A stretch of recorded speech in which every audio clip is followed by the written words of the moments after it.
हाय। हम लोग twelfth class के पॉलिटिकल साइंस को कंटिन्यू कर रहे हैं। ट्वेल्थ क्लास के पॉलिटिकल साइंस में जो बुक नंबर 1 है कंटेम्प्रेरी वर्ल्ड पॉलिटिक्स, उसका चैप्टर नंबर 4, उसका आज हम लोग इम्पोर्टेंट क्वेश्चन आंसर कर रहे हैं।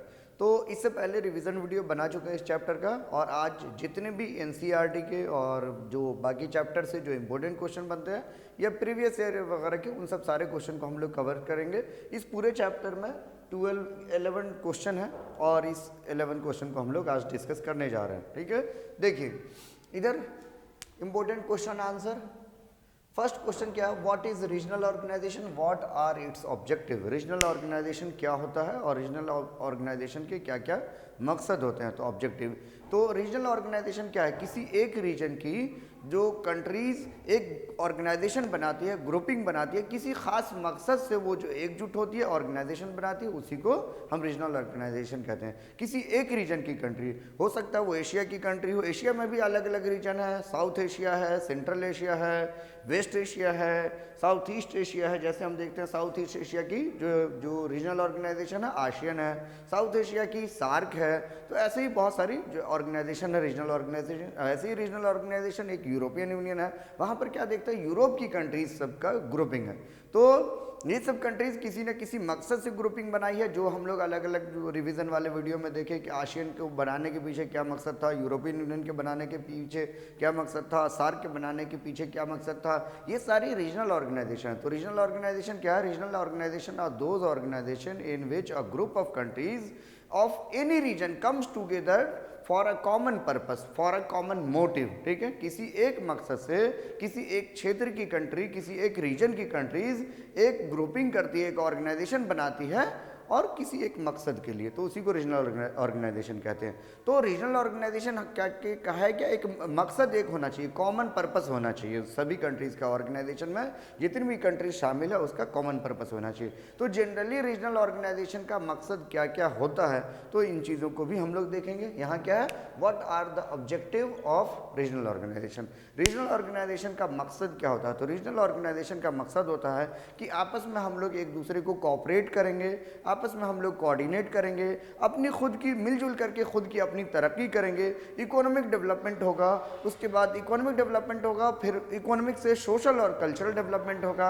आपस में जो डिस्प्यूट होंगे उसको हम लोग वॉर में एक्सेलरेट नहीं होने देंगे और बैठ करके नेगोशिएशन से उन सब चीज़ों को सुलह कर लेंगे, उन सब चीज़ों के डिस्प्यूट का सॉल्यूशन निकालेंगे। तो ये सब मकसद होता है रीजनल ऑर्गेनाइजेशन का। ठीक है, सबसे पहला मकसद कि हम सब आपस में एक दूसरे को कोऑर्डिनेट करेंगे, कोऑपरेट करेंगे, अपनी इकोनॉमिक तरक्की करेंगे। इकोनॉमिक तरक्की करेंगे तो सोशल और कल्चरल तरक्की होगी, और आपसी जो डिस्प्यूट होंगे उसको वॉर में एक्सेलरेट नहीं होने देंगे, उसको हम नेगोशिएशन से उसको सुलह करने की, सॉल्व करने की कोशिश करेंगे। तो ये सब रीजनल ऑर्गेनाइजेशन का मकसद होता है। अब जितने भी रीजनल ऑर्गेनाइजेशन है उसमें ऑलमोस्ट देखते हैं इसी सब तरीके का मकसद होता है। अब एक मकसद ये भी हो सकता है, उसमें हम ऐड कर सकते हैं कि अपनी सिक्योरिटी को बढ़ाने की कोशिश करेंगे। ठीक है, मतलब कि अलग अलग कंट्रीज जब हम अलग अलग हैं तो हमारी आर्म फोर्सेस कम है, हमारी सिक्योरिटी वल्नरेबल है, हम पर कहीं से भी हमला हो सकता है, हम पर कोई इन्वेजन कर सकता है या हम पर इन्फ्लुएंस कर सकता है। तो हम अपनी सिक्योरिटी को पूल करके अपनी सिक्योरिटी भी बढ़ा सकते हैं। तो ये रीजनल ऑर्गेनाइजेशन का ये 5 मकसद होता है। अब आगे क्या है, what are the objective of establishing a regional organisation. यही है कि रीजनल ऑर्गेनाइजेशन को बनाने के पीछे क्या क्या मकसद है। ये भी ऑलमोस्ट सिमिलर ही क्वेश्चन है, लेकिन ये क्वेश्चन आपका एनसीईआरटी का क्वेश्चन है। ये क्वेश्चन एनसीईआरटी का क्वेश्चन है। तो रीजनल ऑर्गेनाइजेशन के को बनाने के पीछे क्या मकसद होता है, वही सब मकसद होता है। किसी एक रीजन की कंट्रीज आपस में ये एग्रीमेंट करती है, आपस में ये समझौता करती है कि हम सब एक दूसरे को कोऑर्डिनेट करेंगे, कोऑपरेट करेंगे, अपने रीजन की तरक्की करेंगे, इकोनॉमिक डेवलपमेंट होगा, इस इकोनॉमिक डेवलपमेंट से सोशल डेवलपमेंट होगा। आपसी जो वॉर होंगे उस वॉर को, आपसी जो कन्फ्लिक्ट होंगे उस कन्फ्लिक्ट को हम लोग वॉर में नहीं एक्सकेलेट होने देंगे, नेगोशिएशन से सॉल्व करेंगे, और आपसी जो अपनी सिक्योरिटी को हम लोग बढ़ाने की कोशिश करेंगे, रीजनल सिक्योरिटी को बढ़ाने की कोशिश करेंगे। ठीक है, ये चीज़ है। तो ये सब मकसद होता है। आगे क्या है, how does geographical proximity influence the formation of regional organisation. Geographical proximity regional organisation को सॉल्व करने में कैसे मदद करती है। तो ज्योग्राफिकल प्रॉक्सिमिटी होता क्या है, ज्योग्राफिकल प्रॉक्सिमिटी होता है कि किसी एक जो है, प्रॉक्सिमिटी मतलब क्लोजनेस, और ज्योग्राफी मीन्स किसी एक रीजन की जो वहाँ की जो ज्योग्राफिकल फीचर्स है। अगर हम कहें एशिया तो एक जो है एक जोग्राफिकल एरिया है, अगर हम साउथ ईस्ट एशिया कहें तो एक जोग्राफिकल एरिया है, मतलब किसी एक रीजन की कंट्री। तो हम इसको ऐसे कह सकते हैं किसी एक रीजन की कंट्रीज आखिर रीजनल ऑर्गेनाइजेशन क्यों बना लेती है, तो ये क्वेश्चन ऐसा ही है, ठीक है, कि how does geographical proximity influence the formation of regional organisation. किसी एक रीजन की कंट्री एक जो है रीजनल ऑर्गेनाइजेशन बना लेती है, जैसे यूरोपियन यूनियन है। यूरोपियन यूनियन एक जो है रीजनल ऑर्गेनाइजेशन है। कैसे? यूरोपियन यूनियन में ज़्यादा मोस्टली कंट्रीज यूरोप की हैं, 28 कंट्रीज में मोस्टली क्या सभी कंट्रीज यूरोप की हैं। इसके बाद हम लोग देखते हैं आशियन में तो साउथ ईस्ट एशिया की कंट्रीज है। इसके बाद सार्क में तो देखा जाता है कि सभी साउथ एशिया की कंट्रीज है। तो एक रीजन की जो कंट्रीज होती है उनकी ज्योग्राफी एक जैसी होती है, उनकी पॉलिटी एक जैसी होती है, उसके जो हिस्ट्री एक जैसी होती है, उसकी इकोनॉमिक वीकनेस एक जैसी होती है और एनिमी भी एक जैसा होता है। तो इन सब चीज़ों की वजह से जो कॉमन इंटरेस्ट उन लोगों का डेवलप्ड हो जाता है कि हम सब एक हैं और हम सब में इन चीज़ों की जो है हम ये सब हमारी वीकनेस और ये सब हमारी स्ट्रेंथ है, और इन सब वीकनेस को दूर करने के लिए सभी एकजुट हो जाते हैं। सभी का कॉमन इंटरेस्ट होता है और कॉमन इंटरेस्ट की वजह से वो एक ऑर्गेनाइजेशन बना लेते हैं, ठीक है।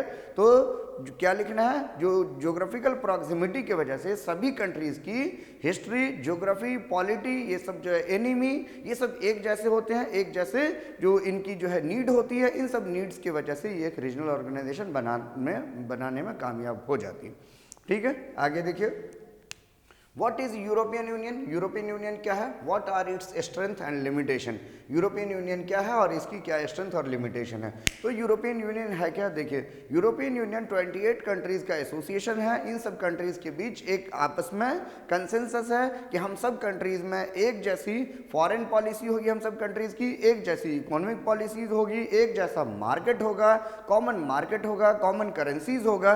तो हम सब आपस में मिलजुल करके तरक्की करेंगे, कॉमन सिक्योरिटी पॉलिसीज भी होगी। तो इन सब चीज़ों को ये सब कॉमन है और इसी को यूरोपियन यूनियन कहा गया। तो यूरोपियन यूनियन क्या है? 28 कंट्रीज का एक एसोसिएशन है, जिन एसोसिएशन में जिन सब कंट्रीज का एक मकसद है कि हमारे यहाँ एक जैसी फॉरेन पॉलिसी होगी, एक जैसी सिक्योरिटी पॉलिसी होगी, एक जैसी इकोनॉमिक पॉलिसी होगी, मतलब कॉमन मार्केट होगा, एक जैसी हमारी करेंसी होगी, और यहाँ तक कि इन लोगों के जो है कॉन्स्टिट्यूशन भी इन लोगों की बनाने की कोशिश की गई थी लेकिन फेल हो गया। तो ये सब सारी एक जैसी होगी। कॉमन मार्केट कहने का मतलब कोई भी आदमी कहीं भी जा सकता है, ट्रेड और बिजनेस वगैरह कर सकता है, कोई भी कहीं भी एम्प्लॉयमेंट वगैरह कर सकता है। तो ये 28 कंट्रीज एक सुपर नेचुरल पावर के जैसे, एक सुपर कंट्री के जैसे वो बिहेव करेगी। जैसे हम लोग अपने कंट्रीज में कहीं भी आसानी से आते हैं, जाते हैं, कोई वीज़ा पासपोर्ट या कहीं भी रिसाइड करते हैं, वीज़ा पासपोर्ट की ज़रूरत नहीं होती है। तो वैसे ये 28 कंट्रीज में एक जैसी ये सब पॉलिसीज़ है, ठीक है। तो इसी को यूरोपियन यूनियन कहा गया। अब what are the strength and limitation, ठीक है, यूरोपियन यूनियन की क्या क्या स्ट्रेंथ है और क्या क्या लिमिटेशन है। तो यूरोपियन यूनियन की स्ट्रेंथ क्या है? तो वैसे ही एक क्वेश्चन होगा कि what make the European union powerful, ठीक है, तो ऐसा ही क्वेश्चन है। तो यूरोपियन यूनियन की स्ट्रेंथ क्या है? यूरोपियन यूनियन में 28 कंट्रीज है। इन 28 कंट्रीज का मिला करके पूरी दुनिया में लार्जेस्ट इकोनॉमी है, ठीक है। सेकंड लार्जेस्ट जीडीपी है, मतलब तो 17 ट्रिलियन डॉलर 2017 के हिसाब से 2016 के हिसाब से 17 ट्रिलियन डॉलर इसका इकोनॉमी है, मतलब पूरी दुनिया में सेकंड लार्जेस्ट इकोनॉमी है। जो इकोनॉमी इसका 17 ट्रिलियन डॉलर 2016 के हिसाब से है। इसके बाद हम देखते हैं कि इनका वर्ल्ड ट्रेड में अमेरिका का 3 गुना ट्रेड है, मतलब 3 टाइम्स ग्रेटर अमेरिका से अमेरिका के वर्ल्ड ट्रेड के हिस्से से इसका 3 गुना ज़्यादा ट्रेड है। इसके बाद हम देखते हैं कि इसकी जो करेंसी है, इसकी करेंसी बहुत तेज़ी से जो है वो आगे बढ़ रही है, जो आने वाले दिनों में डॉलर पर जो है ख़तरा साबित हो सकती है, जो इसकी यूरोपियन यूनियन की करेंसी यूरो है। इसके बाद हम देखते हैं इस जो यूरोपियन यूनियन में 2 कंट्री ब्रिटेन और फ्रांस, जो कि वीटो पावर है, यूएनएससी का परमानेंट मेंबर है और इनको वीटो पावर मिला हुआ है। इसके अलावा ये सब कंट्रीज एक न्यूक्लियर स्टेट कंट्रीज है। ब्रिटेन और फ्रांस मिला करके, ये 2 कंट्रीज मिला करके 550 से ज़्यादा इन लोगों के पास न्यूक्लियर वेपन्स है। तो ये सब चीज़ यूरोपियन यूनियन को पावरफुल बनाती है। तो क्या क्या चीज़ पावरफुल बनाती है? सबसे पहला सेकेंड लार्जेस्ट इकोनॉमी, दूसरा 17 ट्रिलियन इसकी जो है वो जीडीपी है। इसके बाद हम देखते हैं इन सब कंट्रीज़ का जो यूरोपियन यूनियन का जो वर्ल्ड ट्रेड में अमेरिका का 3 गुना शेयर है। इसके अलावा इसकी जो करेंसी है यूरो, वो आने वाले दिनों में डॉलर पर थ्रेट हो सकती है। इसके बाद हम देखते हैं इसके 2 मेंबर्स ब्रिटेन और फ्रांस यूएनएससी के परमानेंट मेंबर हैं, इस कंट्रीज़ के पास वीटो पावर मिला हुआ है। ये सब कंट्री जो है ये सब न्यूक्लियर वेपन्स कंट्रीज़ हैं, न्यूक्लियर वेपन्स हैं इनके पास, 550 से ज़्यादा न्यूक्लियर वेपन्स है। और जो इसकी आर्मी, ये सेकेंड लार्जेस्ट वो एक्सपेंडिचर करती है अपनी आर्मी में। अब आर्मी में अमेरिका के बाद दूसरा सबसे ज़्यादा खर्च इसका अपना डिफेंस एक्सपेंडिचर में, सेकेंड लार्जेस्ट जो है वो एक्सपेंडिचर इसका होता है। या अपने सबसे ज़्यादा अमेरिका खर्च करती है, और दूसरी सबसे ज़्यादा अपने डिफेंस में खर्च करने वाली जो कंट्रीज़ है वो यूरोपियन यूनियंस की कंट्रीज़ है। तो ये सब इसकी स्ट्रेंथ है।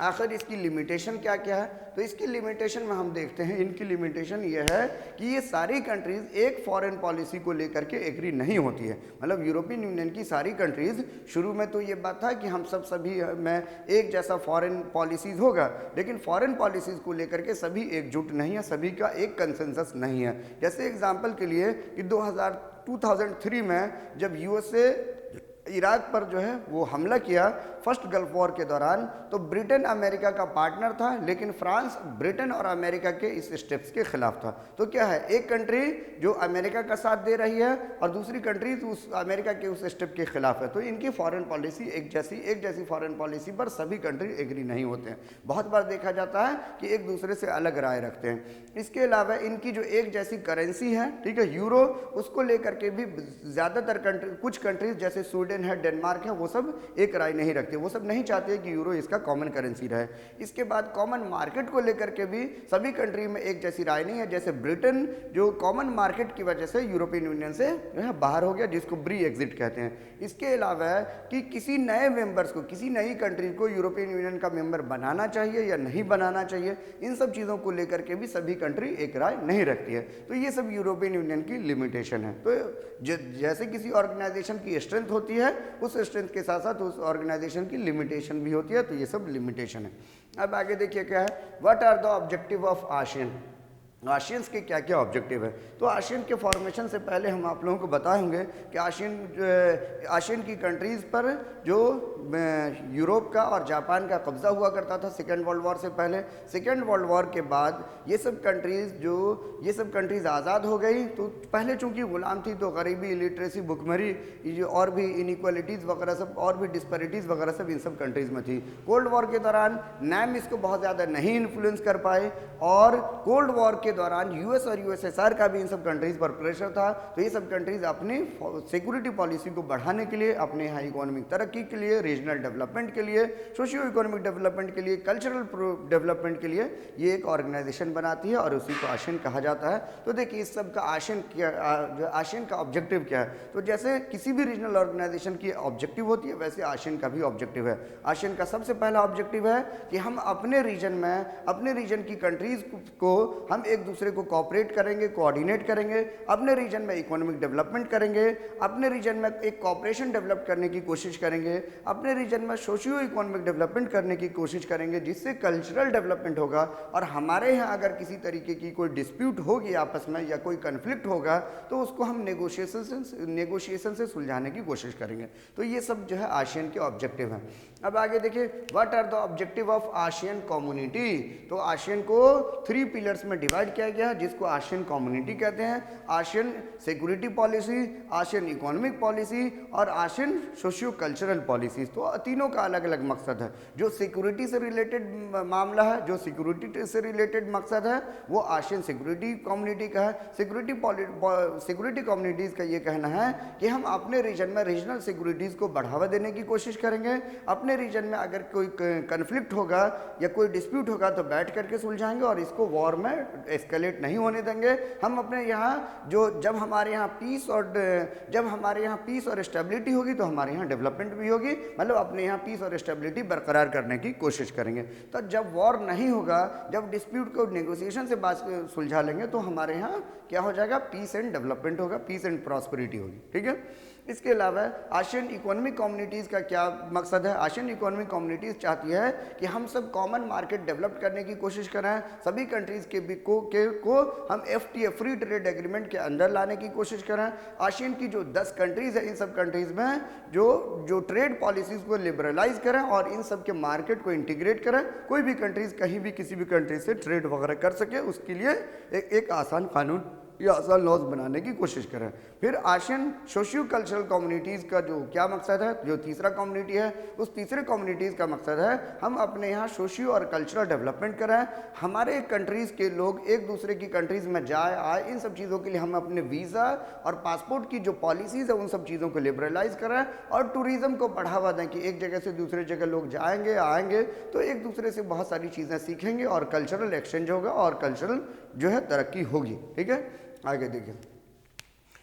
In what way the present Chinese economy is different from its command economy. ठीक है, बोला जा रहा है, कहा जा रहा है कि आज के डेट में जो चाइना की इकोनॉमी है वो जो शुरुआती दौर की इकोनॉमी से वो कैसे अलग है। ठीक है, मतलब तो चाइना जो शुरुआती दौर में चाइनीज़ रिवॉल्यूशन के बाद उसका क्या कंडीशन था और आज तक वो कैसे उभर करके सामने आया, तो इसकी स्टोरी लिखनी है, इसकी कंप्लीट जो है वो स्टोरी बतानी है। तो सबसे पहले ये बताना है कि चाइनीज़ रिवॉल्यूशन 1949 में हुआ और चाइनीज़ रिवॉल्यूशन के बाद चीन में कम्युनिस्ट गवर्नमेंट बनी और सोवियत सिस्टम के पैटर्न पर यहाँ पर सोशलिज्म और कम्युनिज्म अपनाया गया, प्लान्ड इकोनॉमी को अपनाया गया और यूएसएसआर की मदद से यहाँ पर सोशलिस्ट तरीके से डेवलपमेंट करने की कोशिश की गई, कम्युनिस्ट तरीके से डेवलपमेंट करने की कोशिश की गई। तो शुरुआती दौर में डेवलपमेंट हुआ, लेकिन आने वाले कुछ दिनों के बाद इसकी इकोनॉमी स्टैग्नेंट हो गई, इसकी इकोनॉमी जो है गतिरुद्ध हो गई, कोई इकोनॉमिक डेवलपमेंट नहीं हो रहा था। तो यहाँ के जो लीडर्स थे अपनी इकोनॉमी में मेजर रिफॉर्म करने की कोशिश करते हैं और उस सब रिफॉर्म के तहत चाइना यूएनओ का मेंबर बनता है, यूएनओ का सदस्य बनता है। इसके जो माओ जेडंग जो लीडर्स हुआ करते थे ओपन डोर पॉलिसी अपनाता है, प्राइवेटाइजेशन करता है एग्रीकल्चर और इंडस्ट्रीज़ का, एग्रीकल्चर इंडस्ट्रीज़ अपने आर्मीज और साइंस एंड टेक्नोलॉजी का मॉडर्नाइजेशन करता है। इन सब चीज़ों, इसके अलावा ये अपने यहाँ जो स्पेशल इकोनॉमिक जोन बनाता है, जिन सब चीज़ों की वजह से यहाँ पर बहुत ज़्यादा इकोनॉमिक तरक्की होती है। आज के डेट में भी जो इसकी इकोनॉमी बहुत तेज़ी से ग्रो कर रही है, स्पेशल इकोनॉमिक जोन की वजह से पूरी दुनिया में सबसे ज़्यादा चाइना में फॉरेन डायरेक्ट इन्वेस्टमेंट होता है।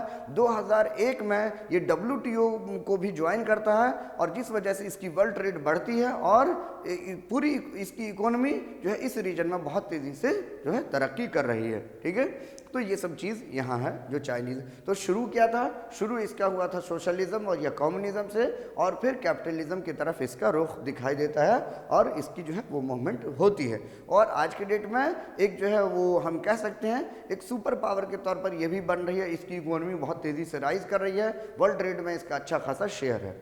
अब आगे देखिए, how did European countries resolve their post second world war problem, briefly outline the attempt that led to the formation of European Union. बोला जा रहा है कि जो यूरोपियन कंट्रीज़ की जो प्रॉब्लम थी सेकेंड वर्ल्ड वॉर के बाद, कि क्या प्रॉब्लम थी, इन लोगों की इकोनॉमी या इन लोगों की इंफ्रास्ट्रक्चर तबाह बर्बाद हो गई थी, इंडस्ट्री फैक्ट्री कारखाने और भी सारी चीज़ें सब इसकी जो है वो डिस्ट्रॉय हो गई थी। तो इन सब प्रॉब्लम से यूरोपियन कंट्रीज़ वो कैसे उभरा और यूरोपियन यूनियन का एस्टेब्लिशमेंट कैसे हुआ। तो ये दोनों इवेंट एक दूसरे से रिलेटेड है, इसीलिए यहाँ पर पूछा है। तो हम क्या देखे थे, सेकेंड वर्ल्ड वॉर की वजह से जो यूरोप की कंट्री सब थी वो बहुत ज़्यादा तबाह बर्बाद हो गई, इसके इंफ्रास्ट्रक्चर, इसके इकोनॉमी या और भी जो इंफ्रास्ट्रक्चर से रिलेटेड चीज़ें थी, कंपनी कारखाने, ये सब चीज़ जो है वो तबाह बर्बाद हो गए, डिस्ट्रॉय हो गए। तो सेकेंड वर्ल्ड वॉर के बाद अमेरिका का जो प्रेसिडेंट था हैरी ट्रूमैन, वो इन सब कंट्रीज़ को, खास करके वेस्टर्न यूरोपियन कंट्रीज़ को, क्योंकि कोल्ड वॉर के दौरान वो अमेरिका के फेवर में थी, वो अमेरिका की एलाई थी, इसी वजह से हैरी ट्रूमैन वेस्टर्न यूरोप की कंट्रीज़ को फाइनेंशियली मदद करता है, जिसको मार्शल प्लान कहा जाता है। अब इस फाइनेंशियल जो हेल्प को कोऑर्डिनेट करने के लिए एक ऑर्गेनाइजेशन बनाई जाती है, जिसको organisation of European economic community कहा जाता है। ये 1948 में बनाई गई थी। फिर 1949 में एक और ऑर्गेनाइजेशन बनाई जाती है, काउंसिल ऑफ यूरोप, जिसका मकसद होता है कि हम सब कंट्रीज़ में, चूंकि इकोनॉमिक कंडीशन एक जैसा है, तो हम ये सब कंट्रीज़ एक पॉलिटिकल कंडीशन भी एक बनाने की कोशिश करेंगे।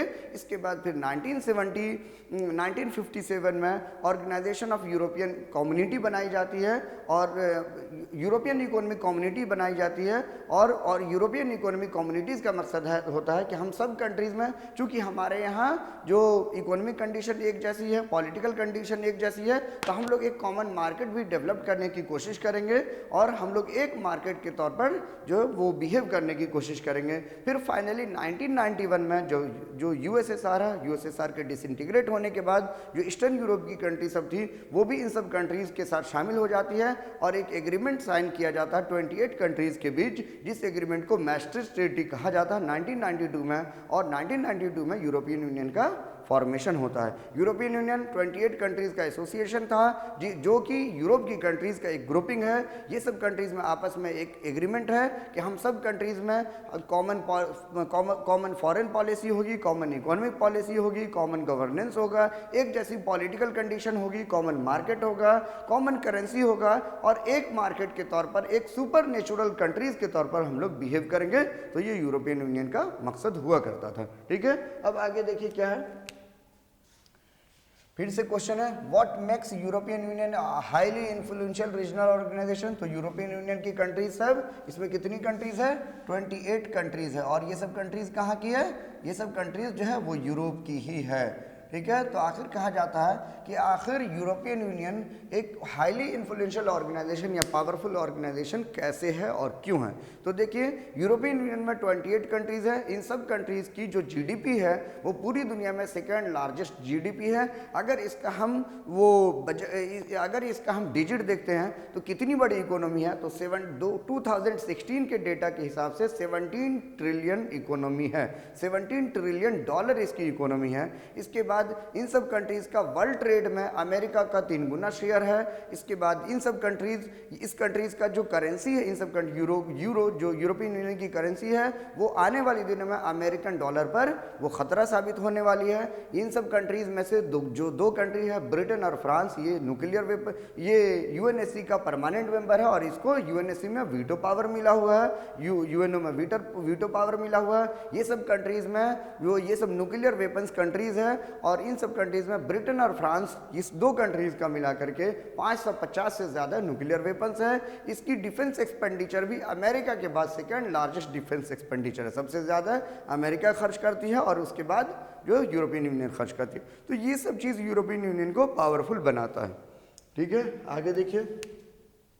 The emerging economies of the China and India have great potential to challenge the unipolar world। बोला जा रहा है कि चाइना और इंडिया की जो पोटेंशियल है, देखिए यहाँ क्या है, चाइना और इंडिया, ये दोनों चाइना और इंडिया जो है एक इमर्जिंग इकोनॉमीज है और इसके पास ये पोटेंशियल है कि अमेरिका का जो यूनिपोलर वर्ल्ड है, जिसको हम कहते हैं अमेरिका के हेजेमनी को ये सब काउंटर कर सकती है। तो इस स्टेटमेंट को जस्टिफाई करने के लिए या फिर जस्टिफाई दिस स्टेटमेंट ऐसे करके क्वेश्चन होगा। देखिए, जस्टिफाई दिस स्टेटमेंट, इस स्टेटमेंट को क्या करना है? जस्टिफाई करना है, सही साबित करना है। तो देखिए इसका आंसर यहाँ है। ठीक है, तो ये सही स्टेटमेंट है। Indo China relation have experience strategically organised as a rising economic power in the global politics. बोला जा रहा है चूंकि इंडिया और चाइना एक ही रीजन की कंट्री है तो स्ट्रेटेजिकली ये इम्पोर्टेंट है और ये दोनों एक साथ जो है वो तरक्की करने की जो है ग्लोबल ये दोनों एक साथ राइज किया है और ग्लोबल पॉलिटिक्स में एक इन्फ्लुएंशियल रोल निभाने की कोशिश किया। तो देखिए, Indo China relation have experience strategically organised. बोला जाए इंडिया और चाइना के जो रिलेशन है, चूंकि ये लोग स्ट्रेटेजिकली भी एक दूसरे के करीब हैं, तो ये लोग ऑर्गेनाइज तरीके से तरक्की करने की कोशिश किए हैं और पूरी दुनिया की ग्लोबल पॉलिटिक्स में वो अपनी इकोनॉमिक पावर वो राइज करने की कोशिश किया है। They have played a major role in the Asian economy after the end of second world war. बोला जाए सेकेंड वर्ल्ड वॉर के बाद एशियन इकोनॉमी में, एशिया की कंट्रीज में ये अच्छा रोल या अपनी इन्फ्लुएंस दिखाने की कोशिश की है। आगे क्या है? It can be proved on the following ground. हम इसको ऐसे साबित कर सकते हैं। कैसे? New economic policies has broken them from the stagnancy. जैसे हम देखते हैं कि इंडिया में न्यू इकोनॉमिक रिफॉर्म कब होता है? 1991 में, जिसको हम LPG कहते हैं। तो वैसे ही चाइना में इससे पहले ही हो चुका था 1978 में, जिसको हम ओपन डोर पॉलिसी कहते हैं। ठीक है, जो माओ सेतुंग किया था। तो बोला जाए इन सब कंट्रीज में जो न्यू इकोनॉमिक रिफॉर्म हुए हैं उसके वजह से इन सब की कंट्रीज जो है वो स्टैग्नेंसी से बाहर आ चुकी है और इन सब कंट्रीज में तेजी से ग्रोथ हो रहा है। 5 से 10% का इकोनॉमिक ग्रोथ इन सब कंट्रीज में देखा जा रहा है। Creation of SEZ has also led to the rise of foreign trade. बोला जाए इन सब कंट्रीज में स्पेशल इकोनॉमिक जोन बनाए गए हैं, जिस स्पेशल इकोनॉमिक जोन की वजह से पूरी दुनिया से इन सब कंट्रीज में फॉरेन इन्वेस्टमेंट आ रहा है, फॉरेन डायरेक्ट इन्वेस्टमेंट आ रहा है। पूरी दुनिया की बड़ी बड़ी कंपनी इन सब कंट्रीज में प्रोडक्शन कर रही है, वहाँ के लोगों को रोजगार मिल रहा है, वहाँ की जीडीपी में कंट्रीब्यूशन हो रहा है। आगे देखिए, most important destination of the foreign trade. बोला जा रहा है कि चाइना जो है वो पूरी दुनिया में सबसे ज़्यादा फॉरेन इन्वेस्टमेंट होने वाला कंट्रीज है, और इंडिया में भी अच्छी खासी फॉरेन इन्वेस्टमेंट या फॉरेन डायरेक्ट इन्वेस्टमेंट होती है। सो लार्ज रिजर्व बोला जा रहा है, इसी वजह से चाइना या इन सब कंट्रीज के पास फॉरेन एक्सचेंज जो है बहुत बड़े अमाउंट में है to make a big investment in the other countries. और इन फॉरेन इन्वेस्टमेंट की वजह से ये सब कंट्रीज दूसरे कंट्रीज में जो है इन्वेस्टमेंट कर सकती है या करती है, फॉरेन डायरेक्ट जो है ये सब भी इन्वेस्टमेंट करते हैं। मतलब कि बाहर की कंट्रीज भी इन सब कंट्रीज में इंडिया और चाइना में फॉरेन डायरेक्ट इन्वेस्टमेंट करती है, जिस वजह से इन सब कंट्रीज के पास फॉरेन एक्सचेंज होता है इंडिया और चाइना के पास, और ये भी अदर कंट्रीज में इन्वेस्टमेंट करती है। एट ग्लोबल लेवल ऑल्सो बोला जा रहा है, ग्लोबल पॉलिटिक्स में भी इंडिया और चाइना सिमिलर पॉलिसीज एडॉप्ट किया। जैसे कि WTO की बात हो तो इंडिया और चाइना दोनों एक जैसा रोल निभाने की कोशिश की है, ये और भी अदर जगहों पर ये सब आपसी कंसेंसस दिखाते हैं, एक जैसी पॉलिसीज जो है वो इख्तियार करते हैं। ठीक है, तो ये हमारा क्वेश्चन था कौन सा, the emerging economies of China and India have great potential to challenge the unipolar world. ठीक है, इस स्टेटमेंट को साबित करने के लिए फिर से पढ़ देते हैं। Indo China relation have experience strategically organised as rising economic power in global politics. बोला जा रहा है इंडिया और चाइना जो कि स्ट्रेटेजिकली भी एक साथ है और ऑर्गेनाइज तरीके से ग्लोबल पॉलिटिक्स में ये राइज की है। ठीक है, आगे देखिए, they have played a major role, कि ये एशियन इकोनॉमी में अपना मेजर रोल प्ले की है, एशिया की जो है रीजन में ये सब मेजर रोल प्ले की है। इसको हम इस तरीके से साबित कर सकते हैं। कैसे साबित कर सकते हैं, तो सबसे पहले new economic policies has broken them from the stagnancy. मतलब इन सब कंट्रीज में जो आज़ादी के बाद जो इकोनॉमिक पॉलिसीज अपनाई गई थी, जिस वजह से कुछ दिनों की तरक्की के बाद इनकी इकोनॉमी स्टैग्नेंट हो गई, गतिरुद्ध हो गई, तो यहाँ पर न्यू इकोनॉमिक पॉलिसीज टाइम पर क्या न्यू इकोनॉमिक रिफॉर्म इन सब कंट्रीज में जो है किया गया, और जिस रिफॉर्म की वजह से न्यू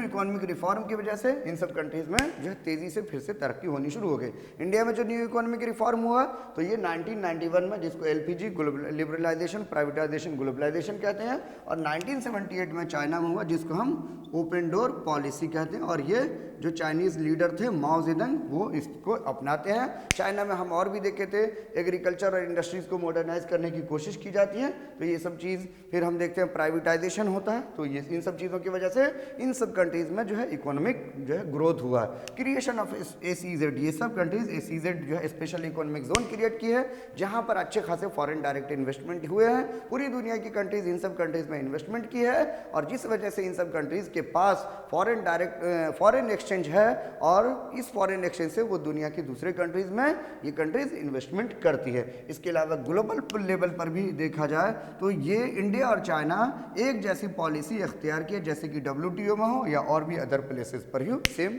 जो है वो पॉलिसीज पर एग्री रहती है।